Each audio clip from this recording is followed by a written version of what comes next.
आपस में मिल जुलकर त्योहारों को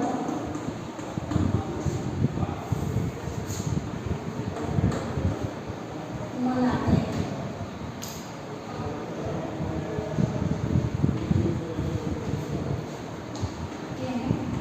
ये आपका आंसर था। प्रश्न क, दीपावली के त्योहार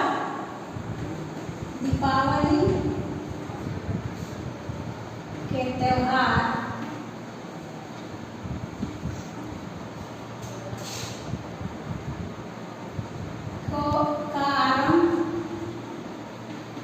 आरंभ कब हुआ?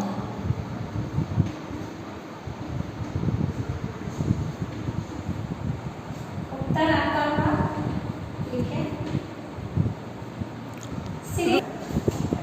प्रश्न का दीपावली के त्योहार का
पर आपका दूसरा क्वेश्चन है, सही कथन पर सही का निशान और गलत कथन पर गलत का निशान लगाओ।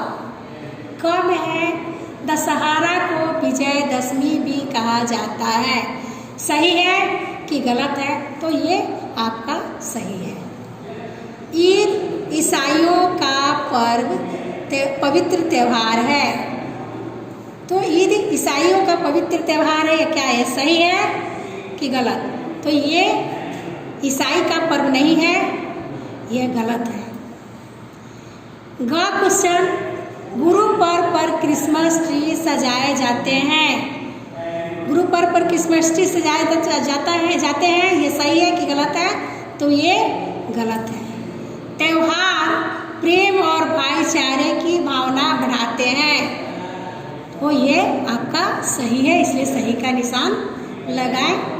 होली पर दुश्मनों को भी गले लगाते हैं, तो ये आपका सही है। उस दिन सभी कोई आपस में मिलजुल कर गले मिलते हैं और होली खेलते हैं और पिछली दुश्मनी को भूल जाते हैं और उस दिन प्रेम भाईचारे का अति करते हैं, इसलिए ये सही है। तीसरा क्वेश्चन आपका है, सही शब्द लिखकर वाक्य पूरे करो। यहाँ आपका ब्रैकेट में शब्द दिया हुआ है। यहाँ क से अंग तक आपका खाली स्थान में प्रश्न है, तो आप देखें ब्रैकेट में कौन सही शब्द होगा, उस वाक्य को पूरा करना होगा। राम ने रावण का डैश किया, तो राम ने रावण का क्या किया था? वध किया, इसलिए वध भरा हुआ है। ईद का विशेष पकवान मीठी डैश है। ईद के विशेष पकवान क्या कहते हैं? सेवई, यानी इसका मिठाई सेवैया है, इसलिए सेवैया भरा हुआ है। गुरु पर्व पर गुरुवाणी और डैश गाए जाते हैं, तो यहाँ आपका शब्द है। शब्द मीन्स भजन बताए हुए हैं, यानी गुरु पर्व पर गुरुवाणी यानी भजन गाए जाते हैं। होली पर डैश को भी गले लगाते हैं। किसको गले लगाते हैं? दुश्मन को। क्रिसमस को गिरजाघर में डैश होती है। क्रिसमस को गिरजाघर में क्या होती है? प्रार्थनाएं होती हैं। ये आपका 4 क्वेश्चन है, सही उत्तर पर सही का निशान लगाना है। किस त्योहार से 9 दिन पहले रामलीला शुरू हो जाती है? यहाँ 4 ऑप्शन दिया हुआ है, 1 2 3 4। तो ऑप्शन में है, पहला ईद है, दूसरा दशहरा है, तीसरा होली है, चौथा गुरु पर्व है। तो 9 दिन पहले कौन सा रामलीला शुरू होता है? किस पर्व के पहले? तो दशहरा के पहले। क्रिसमस कब मनाया जाता है? क्रिसमस त्यौहार जो है वह सिखों का त्यौहार है। ये कब मनाया जाता है? तो यहाँ पे 4 ऑप्शन है, 25 दिसंबर, 4 नवंबर, 7 मार्च, 1 अप्रैल। तो 25 दिसंबर को मनाया जाता है, इसलिए 25 दिसंबर पर टिक लगाएंगे। किस त्योहार पर घर बाजार रोशनी से मनाते हैं? तो यहाँ 4 ऑप्शन है, होली, क्रिसमस, ईद, दीपावली। तो किस त्योहार में जगमग करता है? दीपक जलाए जाते हैं, तो दीपावली। तो दीपावली पर टिक लगाएंगे। यहाँ आपका भाषा की बात है, जोड़े, देखो और बनाओ, यानी आपको शब्द से जोड़ना है। मुर्गा का मुर्गी हुआ, सिंह का सिंहनी हुआ, चूहा का चूहिया हुआ, शेर का शेरनी हुआ ना। उसी तरह से पिता का माता, नाना का नानी, दादा का दादी, चाचा का चाची, लड़का का लड़की है, इसलिए बराबर बताया हुआ है। क्वेश्चन है, शुद्ध वाक्यों पर सही का और अशुद्ध वाक्य पर सही गलत का निशान लगाओ। यहाँ पे क में दिया है, वर्ष में अनेक त्यौहार आते हैं। सही है कि गलत है? तो एक वर्ष में अनेक त्यौहार आते हैं, इसलिए सही है। अयोध्या वापस आए राम, ये शब्द आपको गलत लग रहा है? वाक्य सही लग रहा है कि गलत लग रहा है? तो ये है क्या है? गलत लग रहा है, इसलिए गलत का चिन्ह लगा हुआ है। होली को दुश्मन को भी हाथ लगाते हैं, तो ये आपको वाक्य शुद्ध लग रहा है या सही गलत लग रहा है? अगर गलत लग रहा है तो गलत का निशान लगेगा, इसलिए गलत का निशान लगाए हैं। एक दूसरे को उपहार देकर बधाई दी जाती है, ये वाक्य सही लग रहा है, इसलिए इसे सही का निशान लगाए हुए हैं। तो बच्चे, आपका ये पाठ समाप्त हो गया, सभी प्रश्न उत्तर आपका सॉल्व हो गया। अब अपने उत्तर पुस्तिका में लिखेंगे और इसे बहुत अच्छे से याद करेंगे, याद कर रखेंगे। फिर कॉपी में अगर अपना दूसरे कॉपी में याद कर लिखेंगे ताकि आपका हमेशा के लिए याद रहेगा।